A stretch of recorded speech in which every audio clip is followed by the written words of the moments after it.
Mga kabiyahero, magandang araw sa inyong lahat. Ay, isang makulimlim na araw sa inyong lahat at medyo umuulan ngayong araw na to.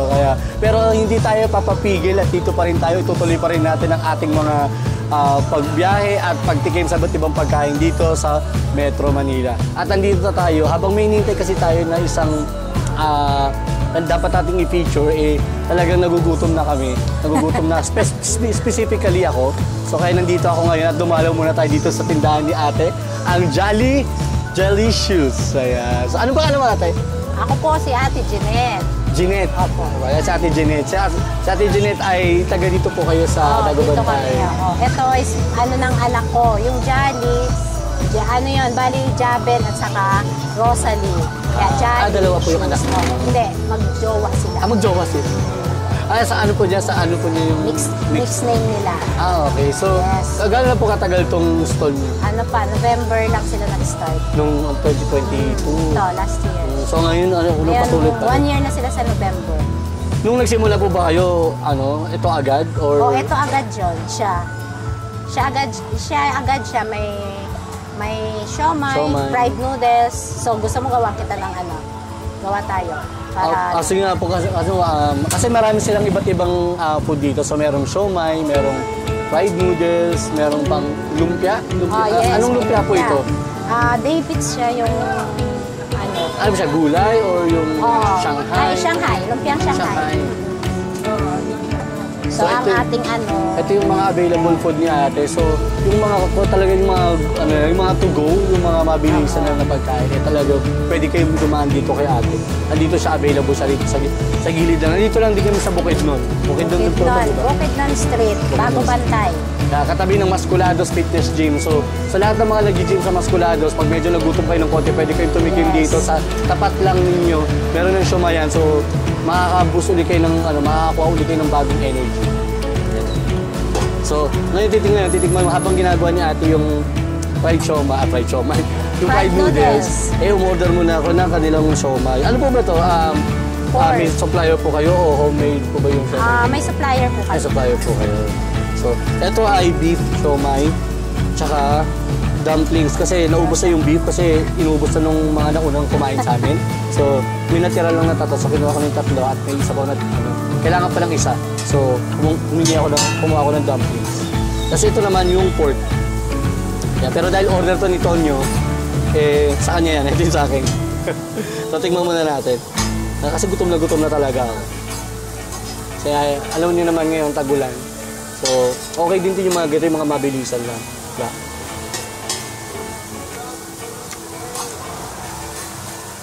Yung chili garlic namin, perfect kami lang gumagawa. Alam niyo naman, halos pare-pareho yung nasa ng mga siomai, di ba? Pero ang magiging difference normally is yung sauce, yung chili garlic, yung bawang, pag pinagsama-sama mo, lalo pag mga available sa mga ganito, masarap kumain ng ganito. May enjoy mong kumain. Merong chili garlic, merong bawang, tapos may toyo mansi.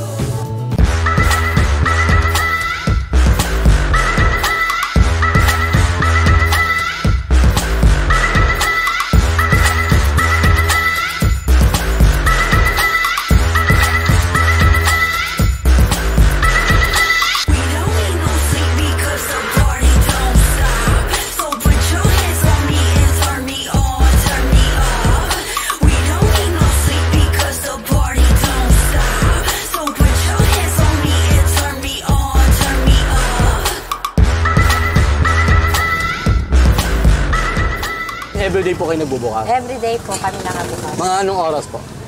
Mga 11 o'clock, open na rin naman. 11 a.m. Hanggang anong oras po? Hanggang 12 ng gabi. Kasi minsan maraming mga kabataan na dumadaan. Mahilig mag-night Yung midnight snack. Midnight snack. Kaya minsan habol sila ng habol kahit magko-close na kami. Sige pa rin sila punta. Masarap pa naman yung mga ganito pagkasagad. Kasi hindi siya mabigat sa tiyan. So, light lang siya. Lang. Pero yung mga nag-gym po ba kumakain dito? Oo. Ang hilig nilang orderin yung may egg. May egg. Kasi siyempre po yun protein. And meron siyang 2 siomai. Meron pa siyang kasamang siomai. Sa halagang mura lang. Magkano po yung ganun? 49 lang po. Tapos yung 49, sauce niya, so, ito. oh, less than 50 pesos, di ba? Kompleto na yung kakainin mo. Meron ka ng fried noodles, meron pang kasamang siomai. May meat ng kasama. So, di ba? Tapos yung sauce niya nito. So, andito yung mga sauce niya. Yan. Ganyan na lang. Kayo yung mga mimili ng sauce nyo. Yes. May teriyaki. Kayo na yung ano, kayo na yung oyster. maglalagay. Ito yung ano namin. Yung sama ko na dyan. Yung gulaman.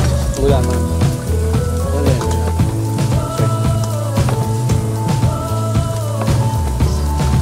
Magos mo. Ano masasabi mo? Masasabi ko ay Gutom ka na. Gutom ka na. Gutom ka na. Sige lang, gutom ka na eh. Actually, instant lang namin ito nagkaroon na-interview si ate kasi nga, kakain nga kami. So, para at least, di ba, ang goal naman natin dito sa ating mga vlog, mag-video natin yung, especially yung ating mga kapwa Pilipino na nagnenegosyo din na tulad ng ganito. So, dapat sinusuporta natin yung mga ganitong klase. Di ba po, Nay? Opo, thank you po.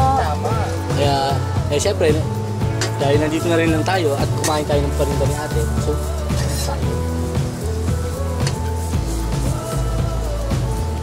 kaya pag nadaan kayo dito, daan kayo dito sa Jolly Shoes. Jolly Shoes. Yan, siya yung anak ko. Ay, kayo po ba yun? Siya yan. Kayo po si Ayun yung kanyang Jolly? asawa. Ako po yung Javen, siya po si Rosalie. Yung girlfriend niyo po. Ay, asawa niyo po. Oo. Ito naman po si Jollibee. Jollibee. Hello po, hello po. Okay lang po kayo masama? Kabe. So sila po ang Sila talaga nagmamayari yung, ng name ng Jolly Shoes. Yes. Si Sir Jaben and Rosalie. Ayan, sila po. So, nice meeting you po. Ayan. At na-enjoy po namin yung pagkain dito kasi nagutom na talaga kami nga. Buti na lang meron ganito, di ba? Imagine niyo pagka ikaw gutom ka na, di ba? Yung mga ganito, mga mabilisan, at least andyan sila ready lagi. Kaya dapat sinusuporta natin yung mga ganito klase dito. So, sarap.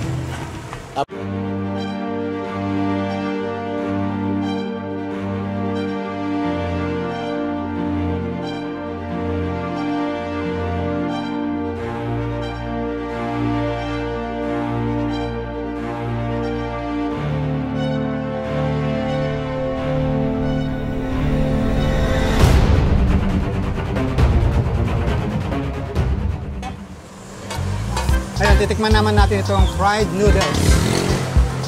Fried noodles sila, yan. So, naglagay na tayo ng mga sauce like teriyaki, barbecue, sweet chili sauce, tsaka itong sili nila. Peanut sauce, tsaka yung chili sauce. Yung texture ng noodles,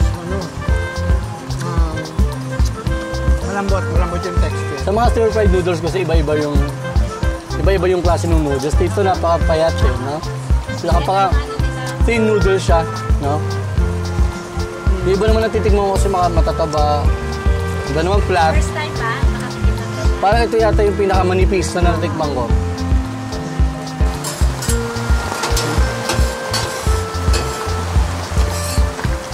Yan. Ganun din kuya, yung...